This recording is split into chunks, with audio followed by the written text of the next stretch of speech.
સૌથી પહેલા એમ કહે છે કે શિવજી મહારાજ તપસ્યા કરવા ગયા. માતાજી એમ કીધું વેલજીભાઈ કે મને એકલા નહીં ફાવે તો હું તમારી પાસે એક આજ્ઞા માગું છું.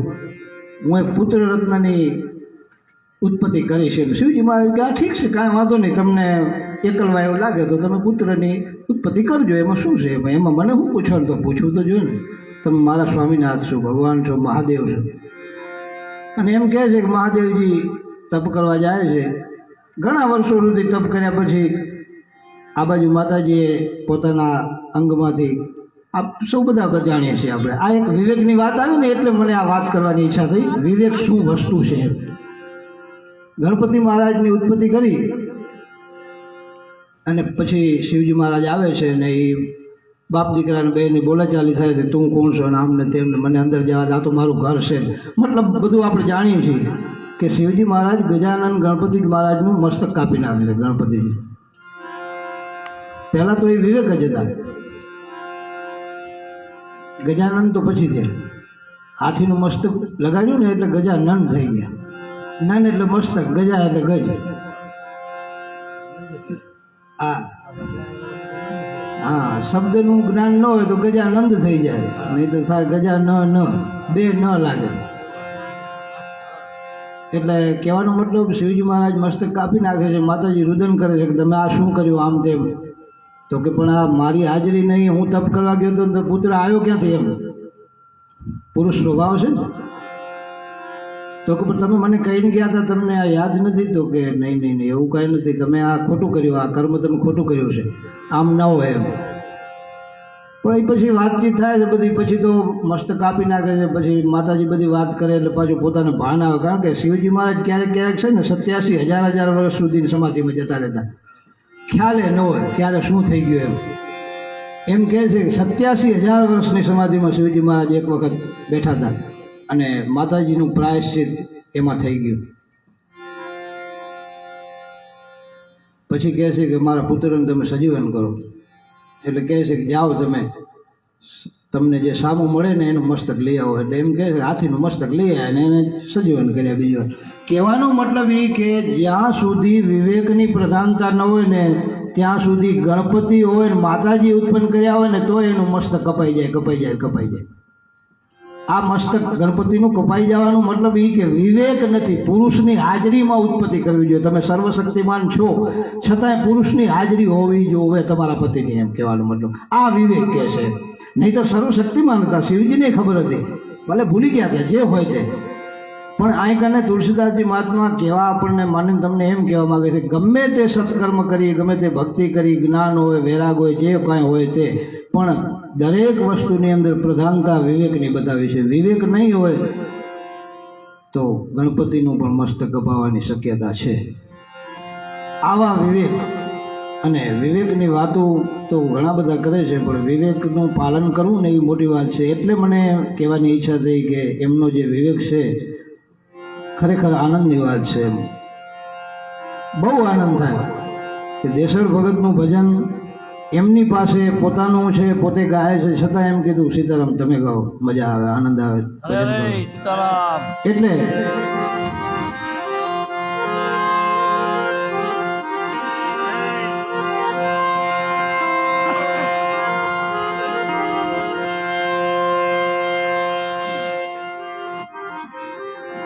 કચ્છ વાગડમાં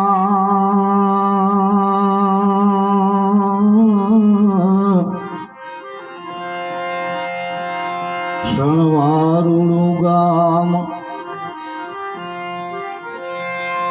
કચ્છ વાગડમાં જોઈ લ્યો ભાઈ શણવારુણું ગામ.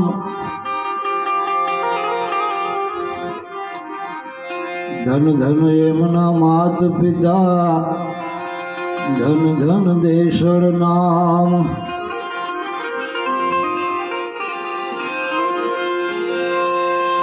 એ શરણાગતના દ્વારે પ્રભુજી, શરણાગતના દ્વારે પ્રભુજી,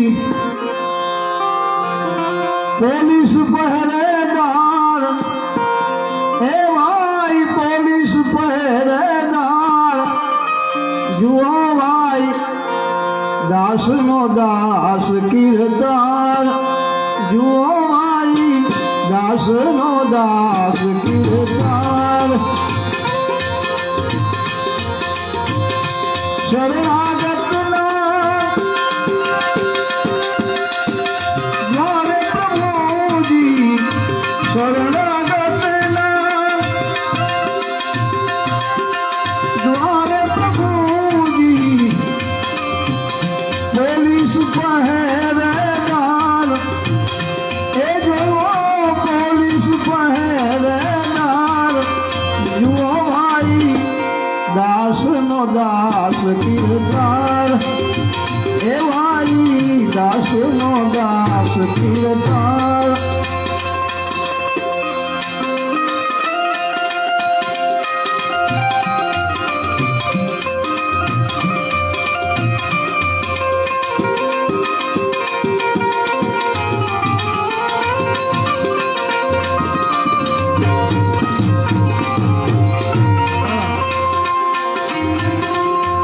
દેશર ભગત તો એક પરમાત્માના દાસ હતા, પણ દાસનો દાસ થઈને કીર્તાર ખુદ આયા સ્વયં. તમે જુઓ આ રચના એમ કહે છે, કચ્છ વાગડમાં શણવા ગામે ક્ષત્રિય કુળ શણગાર એ બાપા ક્ષત્રિય કુળ શણગાર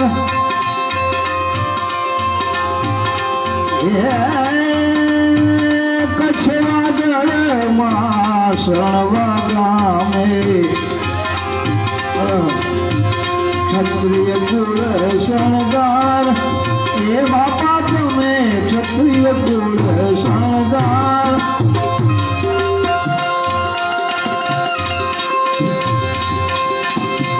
દેવાજીને એમના પિતાશ્રીનું નામ છે દેવાજીને ઘેર જન્મ્યા દેશરજી દેવાજીને ઘેર જન્મ્યા દેશરજી લઈ માતાના સંસ્કાર એ લઈને માતાના સંસ્કાર એ જુઓ ભાઈ દાસનો દાસ કીર્તાર જુઓ ભાઈ દાસનો દાસ કીર્તાર. અરે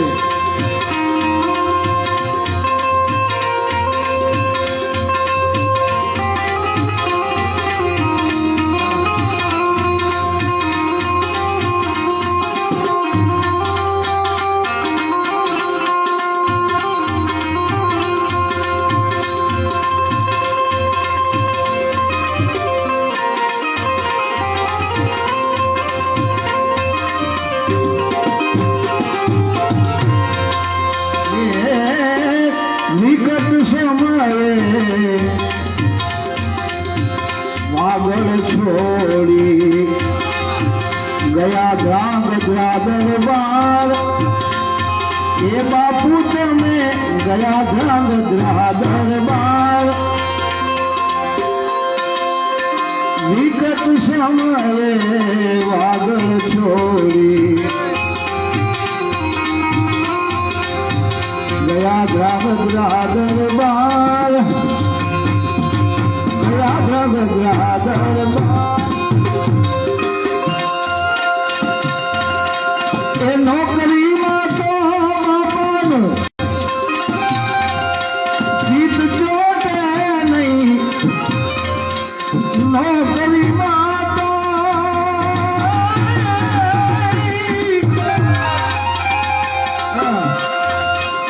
એ નોકરીમાં તો જીત જોડે નહીં ક્યારે થાવું ભવપાર એ હું તો ક્યારે થાવું ભવપાર જુઓ ભાઈ દાસનો દાસ કીર્તાર જુઓ ભાઈ દાસનો દાસ કીર્તન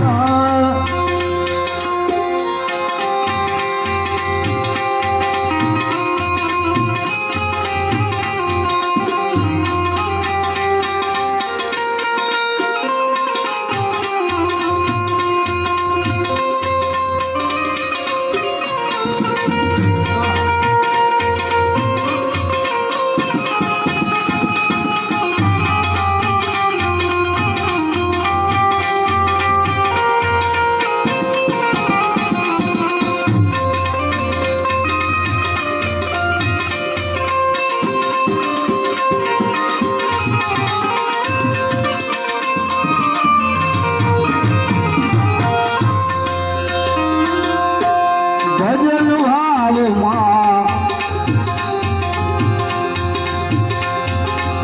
આ દિલનું દોડે વાયક મળતા તૈયાર ભજન ભાવમાં આ ચિત્તનું દોડે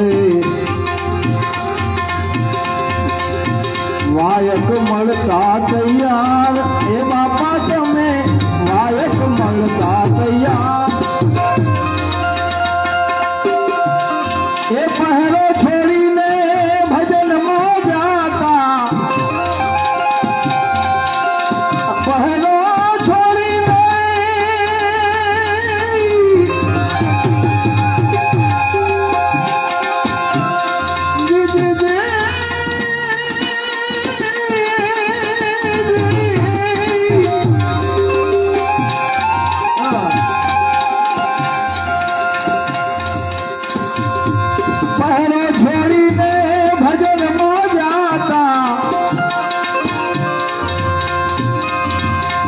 થઈ જતા એકાકાર એક મેં થઈ જતા એકાકાર એ જુઓ ભાઈ દાસનો દાસ કીર્તન જુઓ ભાઈ દાસનો દાસ કીર્તન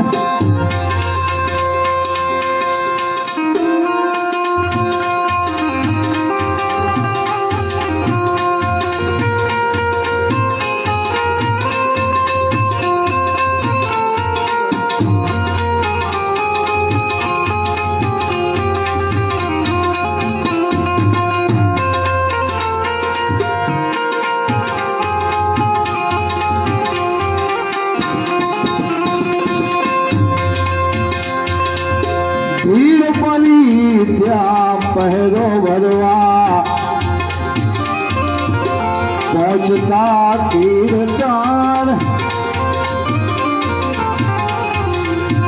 ભીડ પડી ત્યાં તો પહેરો ભરવા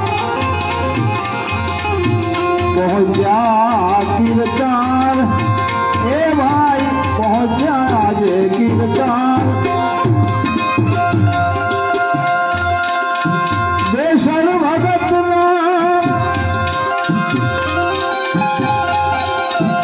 દેશર ભગતના ભક્તિ મહિમા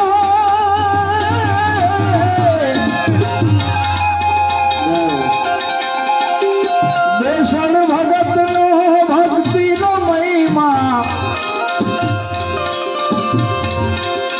જુઓ કા પહેલી ધાર એ ભાઈ જુઓ કા પહેલી ધાર જુઓ ભાઈ દાસનો દાસ કીર્તન જુઓ ભાઈ દાસનો દાસ કીર્તન શરણાગતના દ્વારે ઊભા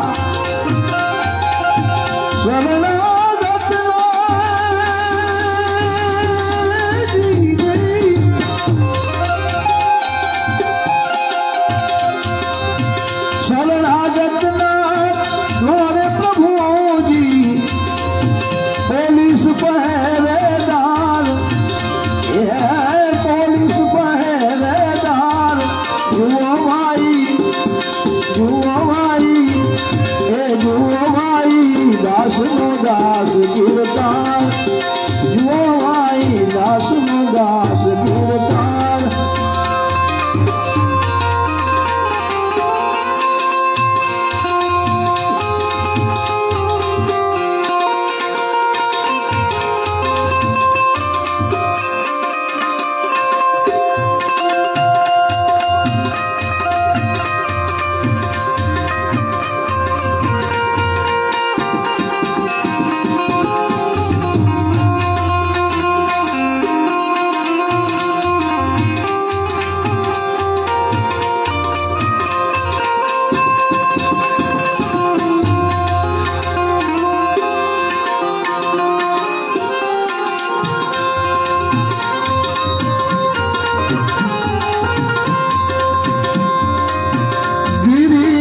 નર્મદા ગુરુ શિર પર ધાર્યા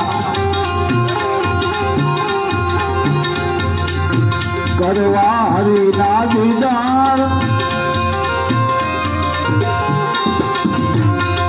એ ગિરી નર્મદા ગુરુ શિર પર ધાર્યા કરવા હરિના દીદાર કરવા હરિ દીદાર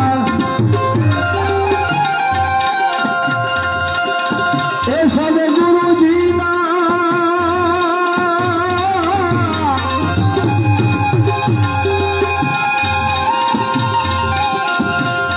સદગુરુજીના શરણે રહીને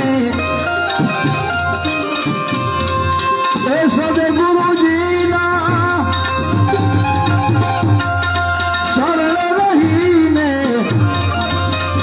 દેશળ ઉતર્યા ભવ પાર એ બાપા દેશળ ઉતર્યા ભવ પાર જુઓ ભાઈ એ જુઓ ભાઈ દાસ નો દાસ તીરતાર એ જુઓ ભાઈ દાસ નો દાસ તીરતાર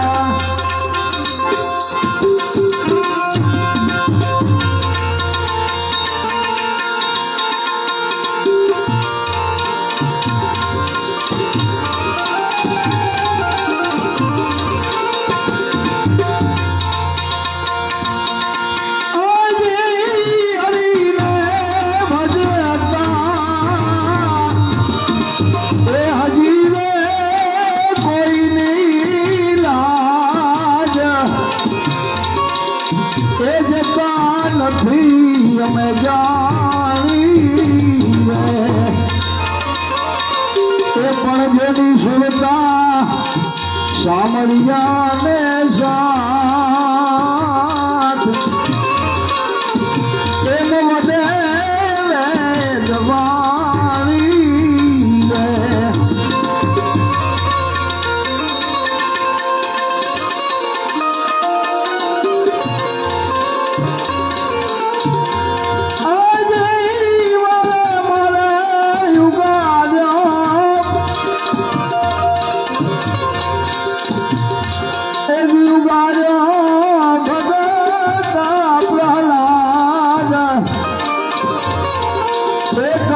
કશિપુ ને મારી રે એક દિલ ભીષણ ને આપ્યા રૂડા રાજ એ રાવણ ને ઉધારી રે એ વાલે મારે વિભીષણ ને આપી દીધા પલ મહારાજ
અવિચળ રાજ એ પોતાનો કરી સ્થાપ્યો રે એ પોતાનો કરી સ્થાપ્યો રે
વારે ના આવ્યો, કોની વારે ના આવ્યો તમે જુઓ તો ખરા.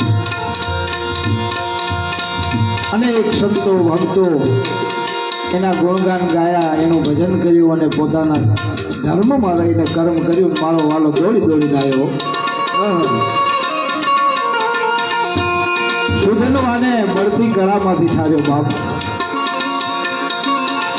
મોરધોજ માથે જેથી કરવત મેળાણું અને અડધું અંગડું માગો આવ્યો.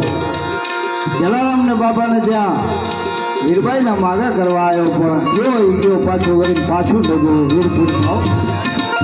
હા, અમુક અમુક તો એવા હાદુડા થયા છે બાપ. હા, અમુક એવા એવા હાદુડા થયા છે કે ભગવાનને ભાગવું ભારે પડી ગયું. ભગવાન છે, અખિલ બ્રહ્માંડનો નાયક છે, અને આપણે કોટી કોટી વંદન કરીએ. પણ એક વસ્તુ સાંભળી લો, આપણે એના હોવાને નાતે ઈશ્વર અંશ જીવ અવિનાશી, એના હોવાને નાતે આપણે કહી શકીએ કે તું જ્યારે અહીંયા આવ્યો છો ને ત્યારે અમુક જગ્યાએ ભાગવું ભારે પડ્યું છે. હા, એમાં એ રાજી થાય. આપણે આવું કહીએ ને, એ રાજી થાય. અનેક સંતો ભક્તોએ કીધું છે, હમણાં આવું થઈ ગયો, આ જોડીને ઝંડો અહીં રાખજો, હમણાં આવું ગયો બાપ વળી પાછો નથી ગયો.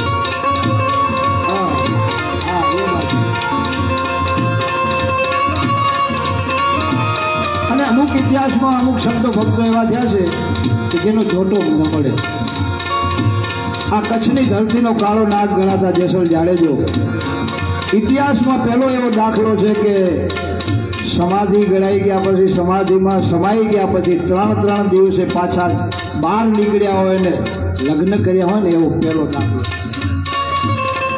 અને અનેક મહાપુરુષો થયા છે, પણ અમુક તો સિક્કા મારી ગયા છે, ન ભૂતો ન ભવિષ્યથી. બીજો એવો થાય ને કોઈ દિવસ. એટલે કહે છે, શું કહે છે, પણ આપણે જેમ આગળ કીધું ને, ભજનની શરત છે ઈર્ષા, નિંદા અને અહંકાર આ ત્યાગ કરી દે ને તો બાકી કાંઈ નથી. આટલું જ છેટું છે. કેટલું?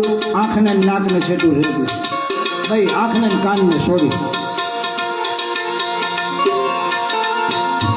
એક દોહો છે, હું ભૂલી ગયો, એનો ભાવાર્થ એવો થાય છે વેલજીભાઈ, તમને ખ્યાલ હશે. એટલું જ છેટું છે, આંખને કાનને છેટું છે, એટલું જ છે પરમાત્માને જીવને.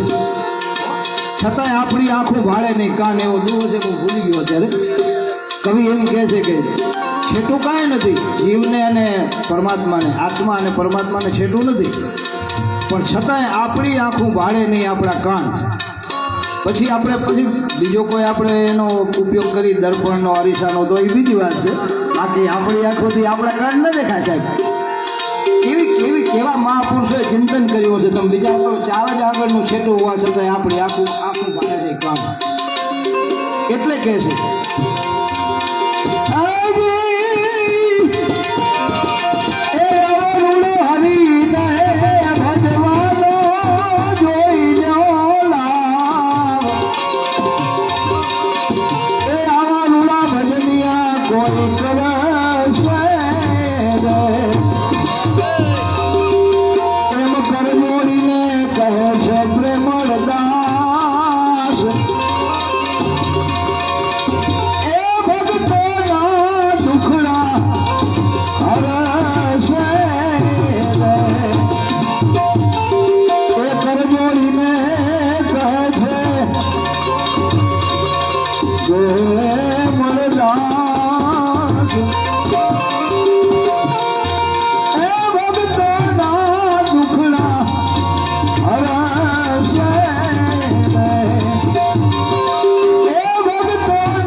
બોલો દેશ્વર ભગતની જય. આજે